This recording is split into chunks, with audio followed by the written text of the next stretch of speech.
नमस्ते दोस्तों, कैसे हो आप सब। उम्मीद करती हूँ बहुत ही अच्छे होंगे। ये बताने के लिए कमेंट बॉक्स में जय हरि विष्णु लिखना बिल्कुल ना भूलिएगा। तो आज हम बात करेंगे मौनी अमावस्या क्या है, इतनी खास क्यों है। सुनिए पौराणिक व्रत कथा। आइए हम जानेंगे असंभव को भी संभव करने वाली अमावस्या, मौनी अमावस्या व्रत की चमत्कारी कथा। आइए सुनते हैं इस वीडियो के माध्यम से। दोस्तों, यदि आप सब हमारे चैनल पे पहली बार आए हो तो प्लीज हमारे चैनल को सब्सक्राइब कर लीजिएगा। नीचे बेल आइकन बटन है, उसको प्रेस करना बिल्कुल ना भूलिएगा, जिससे आने वाले हर एक नोटिफिकेशन वीडियो आप तक सबसे पहले पहुंच सके। आप सभी का एक लाइक मुझे बहुत ही हिम्मत और प्रेरणा दिलाती है, तो प्लीज एक लाइक अवश्य कीजिएगा और मुझे ज्यादा से ज्यादा सपोर्ट कीजिए, ताकि मैं आप लोग के लिए ऐसी एक नई नई वीडियो लेकर के आया करूं और आप सभी का एक भी व्रत त्योहार कुछ भी ना छूटे, ये जानने के लिए हमारे चैनल को सब्सक्राइब अवश्य कीजिए। आइए हम बात करेंगे। जय श्री कृष्ण। दोस्तों, ऐसा कहा जाता है कि मौनी अमावस्या के दिन गंगा जल अमृत में बदल जाता है। पौराणिक कथाओं के अनुसार मौनी अमावस्या के दिन मनु ऋषि का जन्म हुआ था। इस दिन मौन व्रत कर विद्वत श्री हरि भगवान विष्णु की पूजा अर्चना करते हैं, मुनि पद की प्राप्ति होती है। सनातन धर्म में अमावस्या तिथि का विशेष महत्व है। शास्त्रों के अनुसार जब सूर्य और चंद्रमा के बीच का अंतर शून्य हो जाता है तो अमावस्या तिथि का योग बनता है। धार्मिक मान्यताओं के अनुसार अमावस्या की तिथि भगवान विष्णु को अत्यंत प्रिय है। मौनी अमावस्या पर मौन धारण कर स्नान करने का विधान है। इस दिन पीपल के पेड़ व भगवान विष्णु की विधिवत पूजन भी काफी महत्वपूर्ण माना जाता है।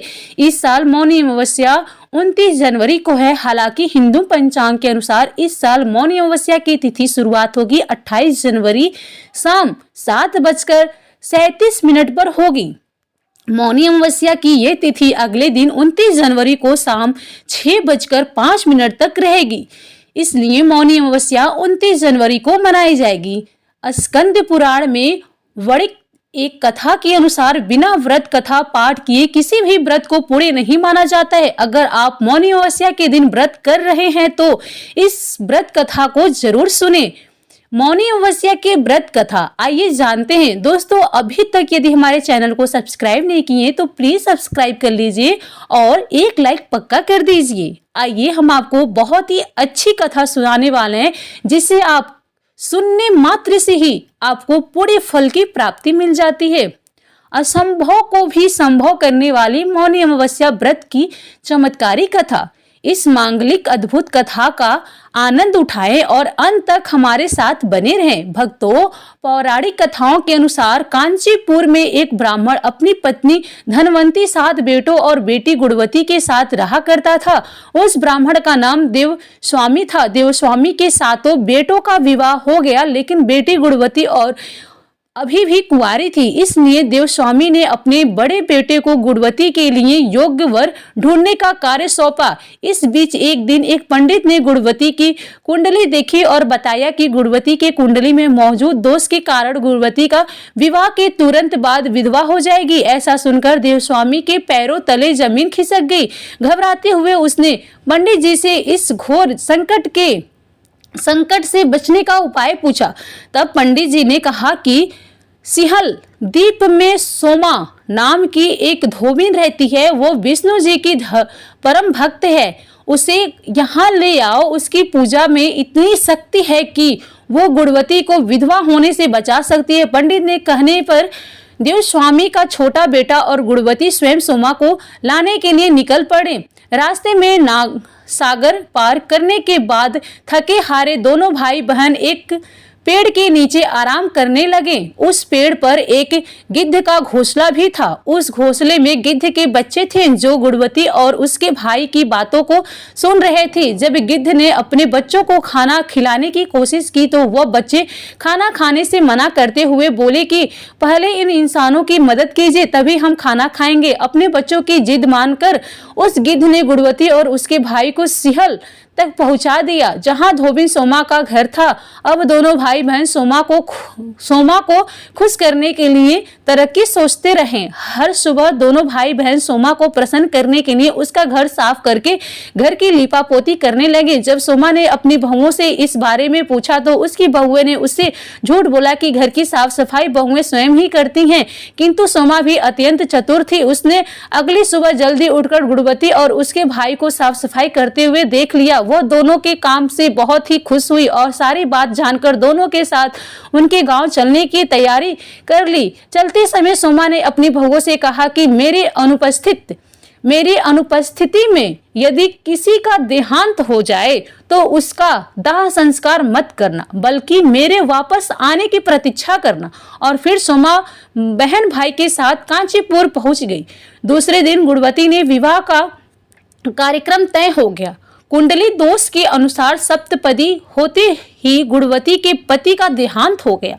सोमा ने तुरंत अपने संचित पुण्यों का फल गुणवती को प्रदान कर दिया, जिससे फल स्वरूप तुरंत ही उसका पति जीवित हो उठा। सोमा उन्हें आशीर्वाद देकर अपने घर चली आई। उधर गुणवती को पुण्य फल देने से सोमा के पुत्र जमाई तथा पति की मृत्यु हो गई। उस दिन मौन अमावस्या का दिन था। सोमा ने पुनः पुण्य फल संचित करने के लिए असंख्य अर्थात पीपल के वृक्ष की छाया में विष्णु जी का पूजन करने से 108 बार परिक्रमा की। अतः इसके परिक्रमा में मृतक जन जीवित हो उठे और इस प्रकार सोमा को उसकी निस्वार्थ भक्ति का महाफल प्राप्त हुआ। इस प्रकार मौनी अमावस्या के दिन किसी पवित्र नदी में स्नान कर विधिवत भगवान विष्णु की पूजा अर्चना करने वो पीपल के पेड़ की परिक्रमा करने से मनोवांछित फल की प्राप्ति होती है तथा परिवार के सदस्यों पर भगवान का आशीर्वाद सदैव बना रहता है। निष्काम भाव एवं भक्ति से सेवा का फल मधुर होता है। इस व्रत का यही लक्ष्य है। हम प्रार्थना करते हैं कि श्री कृष्ण जी ने जैसे गुणवती और सोमा का कल्याण किया वैसे ही आप सभी का कल्याण हो। मौनी अमावस्या के दिन मौन व्रत रखकर मन, वाणी और कर्म से पवित्रता बनाए रखना शुभ माना जाता है। इस पौराणिक कथा के अनुसार मौन व्रत रखने से व्यक्ति अपने पापों से मुक्ति होकर मोक्ष की ओर अग्रसर होता है। इस दिन गंगा स्नान और दान का विशेष महत्व है। हिंदू धर्म शास्त्रों में अमावस्या तिथि बहुत ही विशेष मानी गई है। इसमें भी मौनी अमावस्या बहुत ही पावन मानी गई है। मौनी अमावस्या पर स्नान दान किए जाता है। मौनी अमावस्या पर मौन व्रत भी रखा जाता है। इस दिन साधु संत और अन्य लोग मौन व्रत भी रखते हैं। मौनी अमावस्या पर पितरों के लिए अनुष्ठान किया जाता है। जिन लोगों को अपने पितरों की मृत्यु की तिथि की जानकारी जिनको नहीं पता है वे इस दिन अपने पितरों का पिंडदान कर सकते हैं। मौनी अमावस्या पर पितरों के पिंडदान और तर्पण से उन्हें मृत्यु मिल जाती है, मुक्ति मिल जाती है। साथ ही पितर बैकुंठ धाम चले जाते हैं। मौनी अमावस्या का महत्व। मौनी अमावस्या पर पितरों के पिंडदान और तर्पण के साथ साथ दान भी किए जाता है। हिंदू धर्म के शास्त्रों में मौनी अमावस्या पर दान करने का भी बहुत महत्व बताया गया है। मान्यताओं के अनुसार मौनी अमावस्या पर स्नान के साथ दान करने से पूरे फलों की प्राप्ति होती है। मौनी अमावस्या पर दान के लिए सबसे अच्छा समय ब्रह्म मुहूर्त का माना जाता है। मौनी अमावस्या पर ब्रह्म मुहूर्त सुबह 5:25 पर शुरू होगी।